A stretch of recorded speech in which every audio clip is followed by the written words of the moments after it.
Hey everyone, how's it going? Welcome back to another quick update on yen pairs. Just did one for the dollar. I want to do one for the yen pairs. So I want to go over a few yen pairs that could shape up for a very good selling opportunity as well. So I'm going to start with pound yen. If you guys know, pound yen has been pretty good uh, price action so far that we have able to get a few of these sell positions in.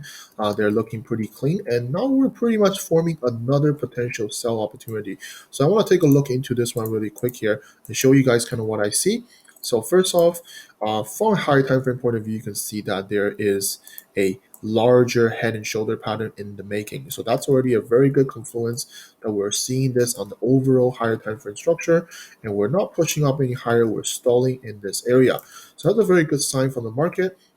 And then we can see that from this head of the head and shoulder, we have this really strong impulse and move to the downside, and then price begin to into this bigger consolidation. And as we can see, the original analysis I have was that there is a smaller expanding structure, and price pushed down and just couldn't break the low. And I update everyone in my update market update that if this move does not push down any lower, expect a bigger correction that the price will push up, and that's kind of what we're seeing right now. We're seeing a bigger expanding structure, a bigger correction in the making. We just broke this previous high, and now that we can potentially be stalling here, and how to confirm that this expanding structure is about to finish, or at least we're able to turn down while we're gonna wait for confirmation here on the lower time frame. I like the overall head and shoulder. I like how we have an impulse. We have a potential larger correction in the making. And all we need to do now is wait for that strong lower time frame breakdown, followed by a continuation correction. And that would be a very valid sell down to the low here. And then we'll see if the price can actually break below this low. But first thing first, make sure you're patient and waiting for a confirmation first. Just because we see a high test candle here, it doesn't mean that it's an automatic sell, right? We want to focus on price action alone. We know that there's a potential double top here. We know that there's an expanding structure. We know that we can likely get the impulsive move after, but we want to confirm that with multi-time frame analysis on the lower time frame. Let's move on to Aussie yen here. I think Aussie yen is also looking really, really clean. I like how we have that impulsive move to the downside, and this is just kind of like a parallel channel, a correction in the making. And I love that last bit of the price has a little bit of a lower time frame ascending channel. So I love these kind of structures within structure kind of price action. And this is also like a reason double top as well. So we can see that on the lower time frame, we already have that impulse. So naturally, this is the area that we're going to watch out for. Can we develop a continuation correction on the lower time frame? I think that's going to be a very good confirmation for us to look for a sell setup here. Even just down to the low here, that would be pretty good risk reward. Potentially moving down to all of the previous low to get a very good sizable profit from there. So first thing first, as always, wait for confirmation here, wait for a lower time frame continuation correction here to confirm that this correction is potentially over. We're going to get an impulse correction and looking for the next impulse down to the low. So next yen pair I want to talk about is Kiwi yen. Kiwi yen, similar like Aussie yen, actually a little bit even better price action because this is a higher time frame double top that we're looking at now. So this is the previous double top, now it becomes this latest double top as well. So we still have that very sharp impulsive phase followed by really steep correction.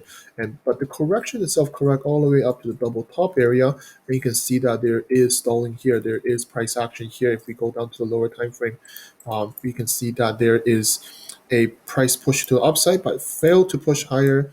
Small ascending channel pushes down. We might be getting a potential right shoulder for a head and shoulder pattern here as well.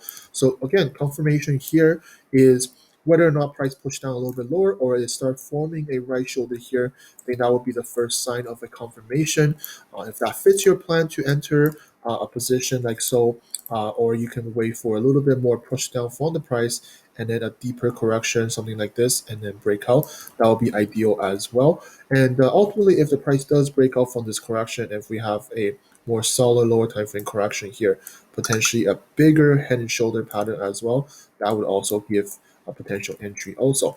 I do expect recently for the price to push down at least to this low here, and then we could potentially form that right shoulder here, pull back, and then continue down to the previous low.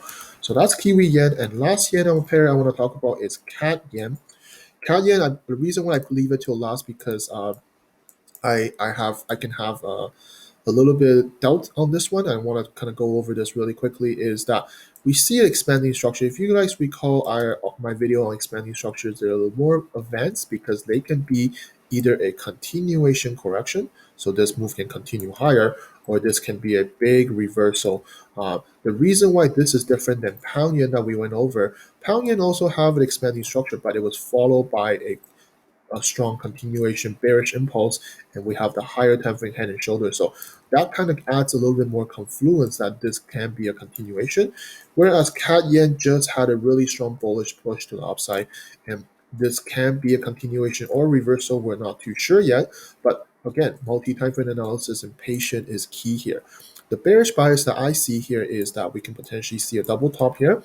Prices at the top of this overall structure. Looks like we're stalling here, but again, there's no point selling here because just because there's a high test candle, right? That's not the automatic sell. The sell confirmation comes from, can we get a strong impulse and move to downside? So all this price action moving up has to be able to reverse now from a bearish impulsive market, and then if there's continuation correction, that's going to be the best kind of selling area, because we just potentially complete this expanding structure where the top of the overall price action, we have a reversal impulse followed by this bullish impulse, reversal impulse, continuation correction, looking for the price to go right back down to the low, and certainly there is going to be enough risk reward in this area. Okay, so that's the last yen pair I want to kind of go over. So CAD yen that went over, we went over Aussie yen for the potential sell, and Kiwi yen also waiting for confirmation, and pound yen. Personally, I do like pound yen probably the most. I do expect pound yen to give us a potential opportunity as well. But like the dollar pair, like the dollar analysis that I did, make sure you're not entering all of these, right? You want to make sure you have good risk management. You want to make sure that you're entering the best one available that is presented to you. And if they can give you enough risk reward and give you fits in your plan and management, then execute accordingly. All right, everyone. So thank you very much for tuning to this yen pair outlook, and I will chat with you guys all next time. Thank you very much.